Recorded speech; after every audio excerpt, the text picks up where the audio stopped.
Саламатсызбы? Региондо Абалким авторлык программасы. Кыргызстаныбызда депутаттык мандат талашы убактылуу аяктап, эми президенттик такты талашуунун кезектеги этабы башталып отурат. Генерал болууну каалабаган солдат болбойт дегендей эле, бизде дагы президент болууну кимдер гана каалабай турат. Бир карасаңыз баары эле татыктуудай көрүнөт. Бирок социалдык тармактардагы 100-200 адамдын лайк басканы жана 10 комментарий жазып койгону менен эле маселе чечилип калбайт тура. Талапкер болгондордун катарын карасаңыз, өзүн эң эле сабаттуумун деп эсептегендерден тартып, периште, Аллахка тобого, бирок өзүн кудаймын деп жарыялагандары да бар. Анан эми албетте өзүн өзгөлөрдөн бийик коюп, билимдүүмүн дебегендери да периште эмес, кадимки эле пендемин, бирок мекенчилмин, кыргыз элим үчүн өзгөрүүлөрдү жасай аламын, тагдырдын ар кандай оор сыноолорунан элим үчүн тик туруп чыдап келгенмин. Эми мындан ары да мамлекетибизди толугу менен кайра тазалап, кайра куруп чыгамын дегендер да бар. Албетте, эл тараза, эл сынчы. Ар бир жаран өзү каалаган, өзү тандаган адамын колдойт жана ишеним артып, добушун берет. Бул күндөрү күтүлгөндөй эле президенттикке талапкерлигимди коёмун деген Садыр Жапаровду каралоочу адистер да ишин күчөттү.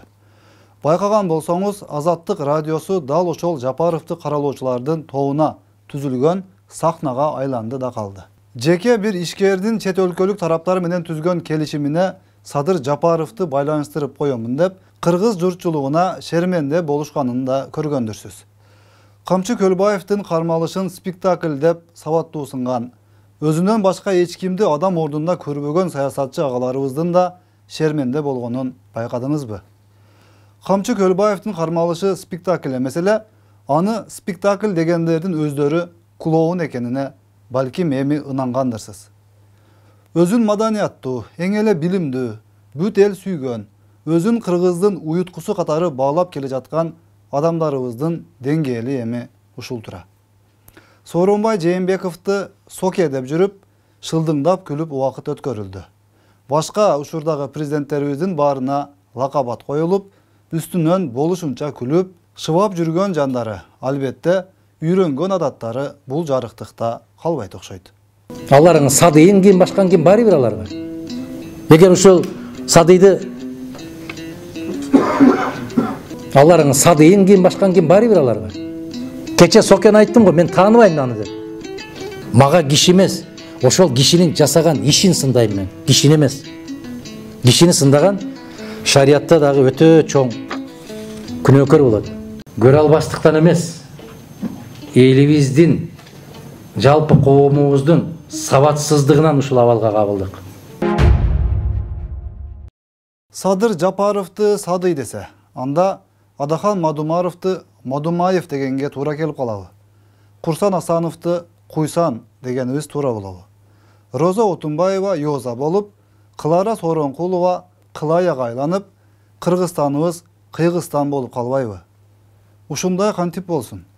Элди алдыга жетелейт деген лидерлердин абалы ушул болсо, анда биз сыяктуу эми гана өсүп келе жаткан жаштар кандай кылышыбыз керек болуп калат. Президенттин милдетин аткаруучу Садыр Жапаров менен башка талапкерлер бүгүнкү күндө оппонент экенин түшүнөбүз, бирок мынчалык деңгээлдеги адам экенибизди көрсөтүшүбүз зарыл бекен. Бирок карапайым элибиз мындай шылдыңдоолорго көңүл деле бурбайт сыягы. Тетирисинче ак жүрөктүү энелерибиз шылдың эмес, ширин сөздөрүн арнап турушканын да көрдүк. Садаголой Садыр мени карап кой, онан айн чырагым лампочкам.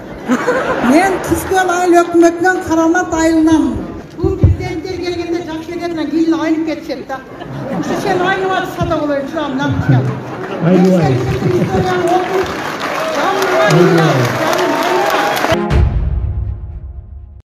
Туура, бийлик талашууда ар кандай ыкмалар колдонулат. Бири-бирин мыскылдайт, шылдыңдайт, ар кандай каралоочу жалган маалыматтарды чыгарышат. Анан акыр аягында эл өзү добушун берген адам, Кудай буйруган адам ажоо болот. Бирок дагы бир кооптуу абал тууралуу сөз кылууга мажбур болуп турабыз. Президенттин милдетин аткаруучу Садыр Жапаров менен УКМКнын төрагасы Камчыбек Ташиевдин өлкөбүздүн түштүк жергесине келип, эл менен жолугушууларды өткөрүшүнүн негизги себептерин сураганыбызда, bir maанилүү жагдай тууралуу айтылганын көрдүңүз. Садыр Жапаров кызыктар тараптардын түштүк жергесинде улут аралык жаңжал чыгаруу планы бар экени тууралуу маалыматтар бардыгын айтты. Мындайча айтканда, 2010 жылдагы июнь окуяларын кайра кайталоону пландап жаткан саясий күчтөр бүгүн да карапайым элибиздин канын төгүү жолу менен болсо да бийликке жетүүнү көздөп жатканы тууралуу сөз болууда. Бул нерсеге эч качан жол берүүгө мүмкүн эместигин калың элибиз толугу менен түшүнөрү талашсыз.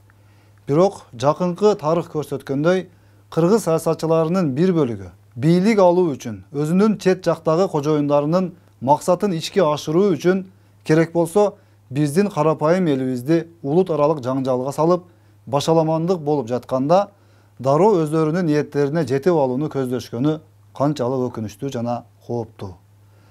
Бирок биздин элибиз эми бул кара ниеттүү тышкы душмандардын Кыргызстандагы чөөлөрүнө алданбайт жана баш ийип бербейт деп ишенебиз. Буга чейин мага жетип аткан маалыматтар боюнча биздин реформага, биздин жаңы бийликке буттосуу абдан күчөп атпайбы? Ар кайсы күчтөр бар.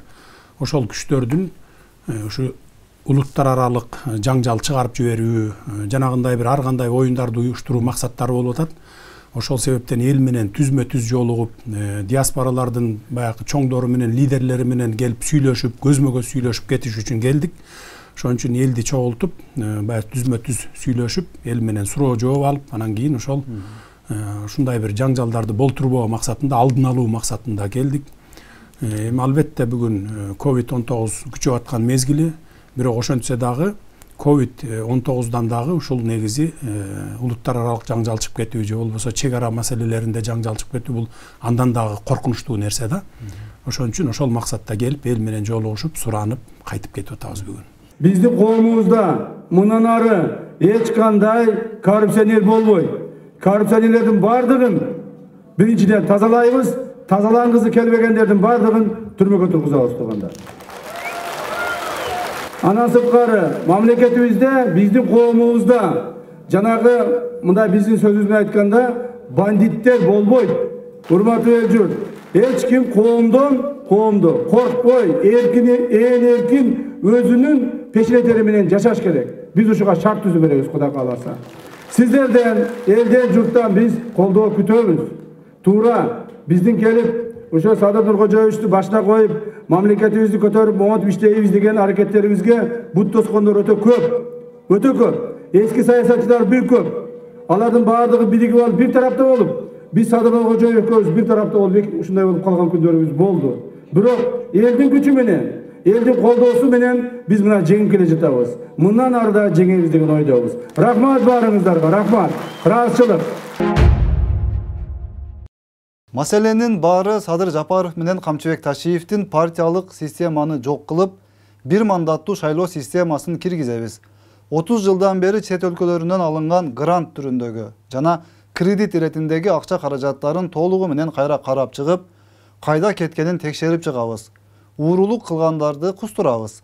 Коррупционерлерди аяосуз жазалайбыз. Алган акчаларын көп эселеп кайра өкмөт бюджетине кайтарабыз деп принципиалдуу талаптарды коюп жатканында гана турат. Албетте, демократияны бетке карманып алып, өздөрүнүн геосаясий кызыкчылыктары үчүн саясат алып барып жаткан күчтөр үчүн мындай мекенчил инсандардын бийликке келиши такыр жакпайт. Азаттык баш болгон көпчүлүк маалымат булактары жана алардын ачык жана жашыруун өнөктөштөрү бул саясатты ишке ашыруу үчүн негизделген инструмент гана экенин түшүнүңүз. Мына ошондуктан булардын саясатын ачык же жашыруун колдогон биздин кыргыз саясатчылары акыркы кездери күчөтүлгөн режимде каралоо иштери жүрүп жаткан чакта байма-бай азаттык жана анын долбоорундагы тилектеш маалымат каражаттарынан чыгып сүйлөп, командалык жумушун кылып жатышат. Мындайча айтканда, булардын баарынын кожоюну бир. Булардын баарынын точкасы, башкаруучу пульту бир жерде.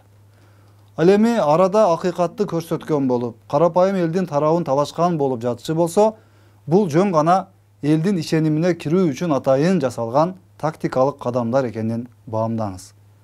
Туура, аларда каражат көп. Аларга кызмат көрсөтүп жаткандар да көп. Андыктан оозу кыйшык болсо да, байдын уулу сүйлөсүн болуп жаткан замандабыз. Саламатта калыңыз.